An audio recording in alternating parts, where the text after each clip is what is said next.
U prethodnom videu sam govorila o značaju komunikacije na uzrastu do godinu dana, što znači da je potrebna razmena između mame i bebe, da je potrebna interakcija jaka, da je neverbalna komunikacija, da je važno da se javi prva vokalizacija i do godinu dana da se jave prve reči sa značenjem. Sada ću govoriti što je važno da se ovo dogodi i šta se dešava kada ovi znaci izostanu. Dete koje nema ovo na uzrastu od godinu dana, znači da ima razvojno jezičko kašnjenje i kašnjenje u razvoju komunikacije i ukoliko se ne interveniše na vreme, to jest odmah kada su se ti znaci i pojavili, onda dolazi do učvršćivanja pogrešnih modela u komunikaciji. Najčešće se događa da ova deca imaju pogrešne navike koje podrazumevaju da umesto da pozovu roditelja, da mu pokažu pogledom, da mu pokažu prstom, umesto toga ga vuku za ruku, plaču, vrište kada im je nešto potrebno, gledaju u pravcu željenog predmeta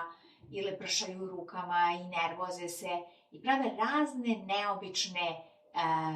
ne tako prijatne scene koje roditelji razumeju i tačno znaju šta to znači, ali s druge strane to nisu prikladni načini obraćanja i to nisu načini koje će da razume šira socijalna sredina.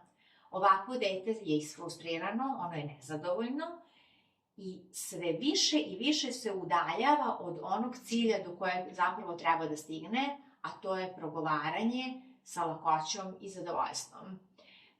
Kako je cilj dalji, to znači da je i dostizanje istog sve teže i onda dobijemo dete koje ima povređeno samopouzdanje, koje ima ustaljene loše modele,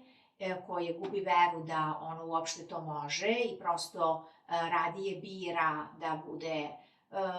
to jest da izgleda kao da je neposlušno, nevaspitano,